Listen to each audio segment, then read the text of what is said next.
పైలం పిల్లగా 2 hours 5 minutes run టైంతో theatre release అయిన మూవీని చూసాక నాకైతే ఇప్పుడు సమాజంలో విదేశాలకు వెళ్లి డబ్బు సంపాదించి ఎలాగైనా బ్రతకొచ్చు అన్న వారి కోసం ఒక మంచి మెసేజ్ ఇచ్చారని చెప్పాలి. ఇప్పుడున్న కాలంలో డబ్బు సంపాదించాలని దుబాయ్, అమెరికా అంటూ వెళ్లి అక్కడ ఎలా ఇరుక్కుంటున్నారో అన్న అంశాలని బాగానే చూపించారు ఈ మూవీలో. బేసిక్ గా స్టోరీలు ఏంటంటే, శివాని కుర్రాడు మన దేశంలో కంటే దుబాయ్ వెళ్తే లైఫ్ సెటిల్ అయిపోతుందని అనుకుంటాడు. అలా దుబాయ్ వెళ్ళడానికి డబ్బుల కోసం ఊర్లో కొంత స్థలం అమ్మవలసి ఉంటుంది.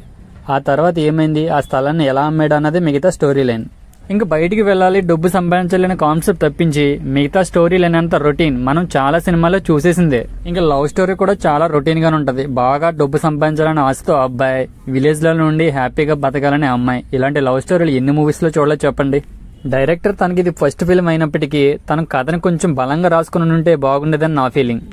ఇంకా కొన్ని సీన్స్ అయితే ఇప్పుడు సమాజానికి తగ్గట్టు హిలరీస్ గా బాగానే అనిపించాయి. ఇంక మూవీ ఫ్యామిలీతో చూడొచ్చండి. చూడొచ్చు, వాడాలి సీన్స్ అయితే ఏమీ లేవు. స్థలాన్ని అమ్మకం పెట్టే సీన్ వరకు కథ స్లో అయిన ఫీల్ అయితే నాకు వచ్చింది. ఇంక ఈ సినిమాలో కామెడీ కూడా బాగానే అనిపించింది. కొన్ని సీన్స్ అయితే బాగా నవ్వుతిప్పించాయి. ఇంక యాక్టింగ్ విషయానికి వస్తే అందరూ బాగానే చేశారు. అందరూ కొత్త వాళ్ళు అయినప్పటికీ బాగానే ఆకట్టుకున్నారు. ఇంకా బ్యాక్గ్రౌండ్ మ్యూజిక్ సాంగ్స్ విషయానికి వస్తే యశ్వంత్ నాగ్ గారు బాగానే ఇచ్చారు. మ్యూజిక్ అండ్ సాంగ్స్ పర్లేదు, ఓకేగా ఉంటాయి. ఇంకా ఫైనల్ గా నేను చెప్పేది ఏంటంటే, అక్కడక్కడ కొంచెం రొటీన్ గా ఉన్నప్పటికీ ఒక్కసారి అయితే చూసే విధంగానే ఉంటుంది. ఇంక ఈ మూవీ థియేటర్లో కన్నా ఓటీటీలో బాగా రీచ్ వచ్చే అవకాశం ఉంది.